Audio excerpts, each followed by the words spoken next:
Hi friends, எல்லோரும் எப்படி இருக்கீங்க? நல்லா இருக்கீங்களா? Welcome to Shakti tailoring house.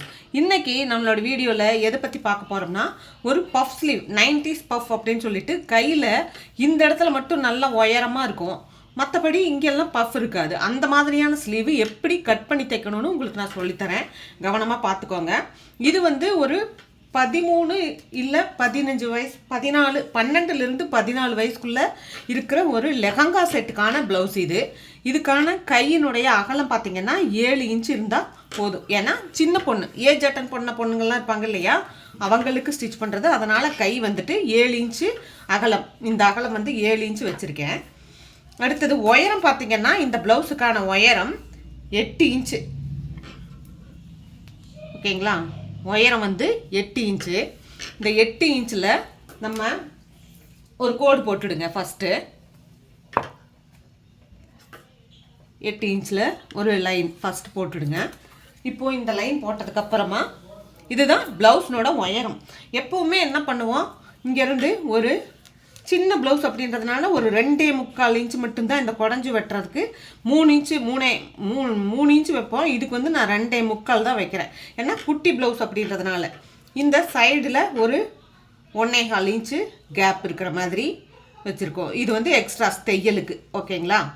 இது இப்போது இதில் என்ன பண்ணுறோம் அப்படின்னா, இந்த பஃப் வைக்கிறதுக்கு எப்படி கட் பண்ணணும்னு இப்போ சொல்லித்தரேன் பாருங்கள். இங்கிருந்து 3 இன்ச்சு உயரம், அதே மாதிரி இந்த அகலத்துலேயும் 3 இன்ச்சு அகலம் வேணும். இந்த மாதிரி ஒரு சதுரம் போட்டுக்கோங்க. இப்போது இந்த கை நம்ம எப்பவும் வெட்டுவோம் இல்லைங்களா, இந்த மாதிரி வெட்டுவோம்ல, அது மாதிரி ஃபஸ்ட்டு மார்க் பண்ணிடுங்க. கை இது நம்ம எப்போவுமே நார்மலாக வெட்டுற மாதிரி ஃபஸ்ட்டு மார்க் பண்ணிடுங்க. அதுக்கு அடுத்தது இந்த பஃப் இருக்கிற இடத்துல எப்படி மார்க் பண்ணணும் அப்படின்னா, இப்படியே இதில் கொண்டுட்டு போய் இப்படி ஜாயின் பண்ணிடுங்க. இப்போ இதை கட் பண்ணி எடுத்தோம்னா கரெக்டாக இருக்கும். சரிங்களா? கவனமாக பாருங்கள். இப்போ இங்கே இந்த நேராக கட் பண்ணுறேன்.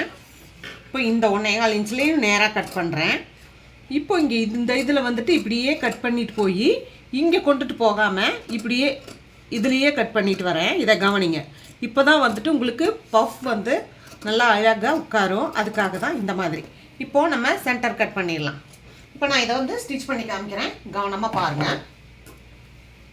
இது கை வெட்டி வச்சுருக்கேன் ஆல்ரெடி ஏற்கனவே. இப்போ இதில் நம்ம லைனிங் கிளாத்தை வச்சு ஸ்டிச் பண்ணலாம்.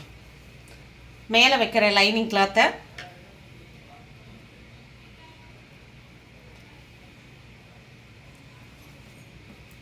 கீழே ப்ளவுஸோட கை கிளாத் இருக்குது, மேலே லைனிங் கிளாத் வைக்கிறேன்.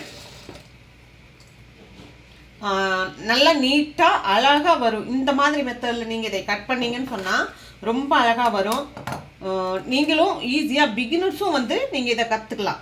இதில் ஒன்றும் பெரிய ஐயோ இது எப்படி வெட்டுறது, எப்படி இவ்வளோ உயரமாக வரும் அப்படின்லாம் நீங்கள் யோசிக்கவே தேவையில்லை.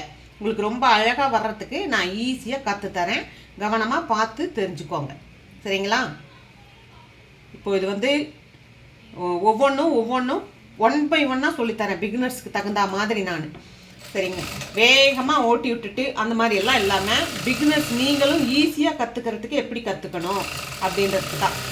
உங்களாலையும் எல்லா டிசைனும் தைக்க முடியும் அப்படின்ற நம்பிக்கை வரணும். அதுக்காக தான் நான் இந்த வீடியோஸே மெயினாக போடுறதே. சரிங்களா? உங்களுக்கு வேறு ஏதாவது வீடியோஸ் நம்மளோட சேனலில் வேணும் அப்படின்னா கூட எனக்கு கமெண்ட்ஸில் சொல்லுங்கள். நான் உங்களுக்கு அடுத்து புக் பண்ணுறேன், போட்டு விட்றேன் நான் வீடியோஸ். இப்போது இந்த இதை உள்ளே வச்சு நம்ம மேலே ஒரு படிமான தையல் போட்டுடலாம். கையில்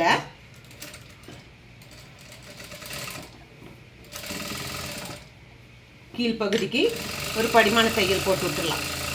இது எல்லாருமே பிகினர்ஸ் இதை வரைக்கும் ஈஸியாக பண்ணிடுவீங்க இல்லையா? போட்டுட்டு இந்த இடத்துல சைடில் அதை அப்படியே நேராக கொண்டு வந்துடுங்க. துணி உங்களுக்கு நகராமல் இருக்கும், ஈஸியாக இருக்கும். அதுக்காக இப்போ பார்த்தீங்கன்னா இந்த துணி இப்படி இருக்குது. இப்போ இதில் பஃப் எப்படி வைக்கிறது அப்படின்னா, சென்டர் மார்க் பண்ணியிருக்கோம். சென்டர் மார்க் பண்ணியிருக்கிற இடத்துல ஃபஸ்ட்டு நடு பஃப் அந்த சென்டரில் வச்சுருங்க இந்த மாதிரி.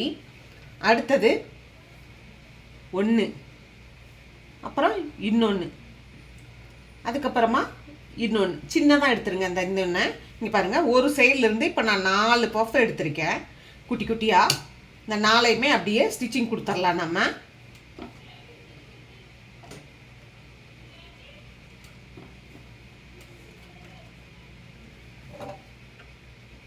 நல்லா கரெக்டாக வச்சுக்கோங்க. 4ஐயும் 1 by 1 வச்சு பிடிச்சிருங்க. அதுக்கப்புறமா தேய்ங்க.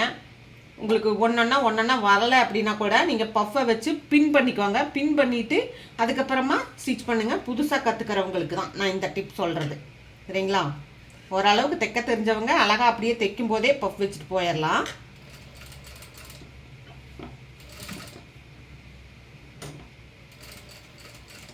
நாலு பஃப் வச்சாச்சுங்களா? அடுத்தது இன்னொரு 4 இந்த பக்கம். 1 2 3 4. இது தைச்சதுக்கப்புறமா எவ்வளோ உயரமாக வரும் அப்படின்றதையும் நான் உங்களுக்கு வீடியோவில் காமிக்கிறேன். இப்போ இந்த எக்ஸ்ட்ரா இருக்கிற லைனிங் கிளாத்தை மட்டும் நம்ம இந்த இடத்துல கட் பண்ணி எடுத்துடுறோம். லைனிங் கிளாத் வந்து கொஞ்சம் ஜாஸ்தியாக இருக்குது இந்த இடத்துல, அதனால் அதை மட்டும் கட் பண்ணி எடுத்துடுறோம். இப்போ பார்த்தீங்கன்னா இது இந்த மாதிரி வந்திருக்கும் இந்த ப்ளவுஸு கை. ஓகேங்களா? இப்போது இதில் இதுதான் முன்கை. நம்ம ஆல்ரெடி முன்கை கொஞ்சம் லைட்டாக தான் கட் பண்ணணும். இதுக்கு ரொம்ப தேவையில்லை, பெருசாக கட் பண்ண தேவையில்லை, லைட்டாக கட் பண்ணணும். இப்போ ப்ளவுஸில் நம்ம பாடி எல்லாமே ஸ்டிச் பண்ணி ரெடியாக இருக்குது. இதில் இந்த முன்கை பகுதி இருக்கிறத இந்த சென்டர் பஃப் இருக்கு இல்லைங்களா, இந்த சென்டர் பஃப் இந்த சென்டரில் வர மாதிரி வச்சு பின் பண்ணிடுங்க. ஃபஸ்ட்டு உங்களுக்கு புதுசாக தைக்கிறதுக்கு பின் பண்ணினீங்கன்னா தான் வசதியாக இருக்கும். நான் ஸ்டார்ட் பண்ணி காமிக்கிறேன் உங்களுக்கு. அப்படியே தைச்சிட்டு வந்து இதை ஜாயிண்ட்டும் பண்ணி காமிக்கிறேன். இந்த கை எவ்வளோ அழகாக வரும் அப்படின்றதையும் நீங்கள் தெரிஞ்சுக்கோங்க. பிகினர்ஸ் எல்லாத்துக்குமே அந்த கை கட் பண்ணும்போது மட்டும் சின்ன சின்ன அந்த மார்க் பண்ணியிருக்க அந்த மார்க் பண்ணுறதை கரெக்ட் பண்ணி மார்க் பண்ணிவிட்டு தைக்கும் போதும் கரெக்டாக தைச்சிங்க அப்படின்னு சொன்னால் நல்லா அழகாக வரும் இந்த கை. ஓகேங்களா? இப்போ துணி எக்ஸ்ட்ரா இருந்துச்சுன்னா கூட நீங்கள் இன்னொரு பஃப் கூட வேணும்னா வச்சுக்கலாம். இல்லை கைக்கு துணி பத்தலை அப்படின்னா ஒரு பஃப் தைச்சதை லைட்டாக பிரித்து விட்டுக்கலாம். பஃப் ஸ்லீவில் இது ஒரு பெனிஃபிட் இருக்குது எல்லாத்துக்குமே. அப்படியே தைக்கணும், அப்படி கை பத்த மாட்டேங்குதே அப்படின்லாம் நீங்கள் யோசிக்க தேவையில்லை. இப்போ பார்த்தீங்கன்னா இதில் எனக்கு ஒரு கொஞ்சமாக துணி பத்தலை இந்த பக்கம் ஃப்ரண்ட்டுக்கு. நான் என்ன பண்ண போகிறேன் அப்படின்னா ஒரு பஃப்பை நான் எடுத்து விட்டுறேன், சரிங்களா? இது வந்து உங்களுக்கு பிகினர்ஸ்க்கு தெரியாது, என்னடா பண்ணுறது அப்படின்ட்டு யோசிச்சுட்டு இருப்பீங்கள்ல, அதனால் அதையும் நான் இப்போ உங்களுக்கு காமிச்சு கொடுக்குறேன். இப்படி எடுத்து விட்ருங்க. எடுத்து விட்டுட்டு அடுத்து அப்படியே தைச்சிட்டு வந்தீங்கன்னா உங்களுக்கு இன்னும் கொஞ்சம் நீளம் துணி கிடச்சிரும், கையினோட துணி, சரிங்களா? நான் வந்துட்டு துணி நிறையா இருக்கும் அப்படின்றதுனால எக்ஸ்ட்ரா பஃப் 8 பஃப் வச்சுருந்தேன்.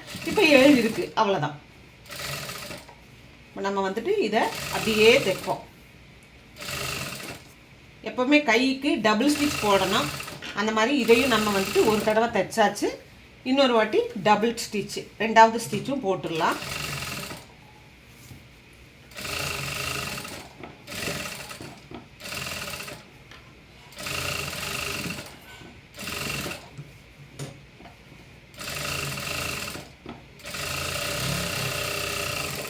போட்டாச்சு. இப்போ இந்த பிசுறு நூல்களை எல்லாம் கட் பண்ணி எடுத்துருவோம். இப்போ நான் இந்த கையை ஜாயின் பண்ணி காமிக்கிறேன். அப்போ இந்த ஒன்றை மட்டும் கவனமாக பார்த்துக்கோங்க. உங்களுக்கு அழகாக இந்த பஃப் எப்படி வரும் அப்படின்றது உங்களுக்கு தெரியும், சரிங்களா? இந்த ப்ளவுஸ்னோட இடுப்பு சுற்றளவு அந்த சுற்றளவு அதெல்லாம் வச்சு உங்களுக்கு காமிக்கலை. நான் சும்மா கையினோட இது மட்டும் தெரியறதுக்காக ஜாயின் பண்ணி காமிக்கிறேன்.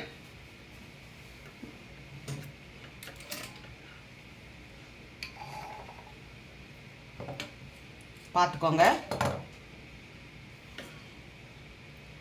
இந்த ஸ்லீவு நீங்களும் தைச்சிட்டு எனக்கு கமெண்ட்ஸில் சொல்லுங்கள் எப்படி வந்துச்சு அப்படின்றத எனக்கு சொன்னீங்கன்னா கொஞ்சம் நானும் சந்தோஷப்படுவேன்.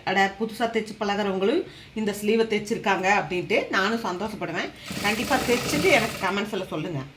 இப்போ இந்த ப்ளவுஸை வந்து அப்படியே நேராக கொண்டுட்டு வரேன். கையினோட சுற்றளவு பார்த்தீங்கன்னா இவங்களுக்கு 8.5 இல்லை 9 வச்சுருவோம். 8.5ன்னா 4.5 வருது. 9 இன்ச்சில் மார்க் பண்ணுறேன். 9 இன்ச்சில் தான் நான் தைக்க போகிறேன். இப்போ ஏன்னா 12 வயசு 13 வயசு 14 வயசு அந்த ஏஜுக்குள்ளே இருக்கிற குழந்தைக்குன்னு சொல்லியிருந்தேன். இப்போ இதை நான் ஜாயின் பண்ணிட்டேன். இப்போ இந்த கையை உங்களுக்கு நான் எடுத்து காமிக்கிறேன் பாருங்கள், எவ்வளோ நல்லா இந்த பஃப் ஸ்லீவ் வந்திருக்கு அப்படின்றது. இது போடும்போது இது நான் இதனோட ஃபோட்டோவை உங்களுக்கு தம்ப்லைனில் வைக்கிறேன், அந்த பொம்மைக்கு போட்டு எப்படி இருக்குது அப்படின்ட்டு. அப்புறமா நீங்கள் பாருங்கள். கரெக்டாக இந்த இடத்துல மட்டும் நல்லா தூக்குன மாதிரி இருக்கும். கை வந்து நல்லா அழகாக ஃபினிஷிங் வந்து சூப்பராக வந்திருக்கு.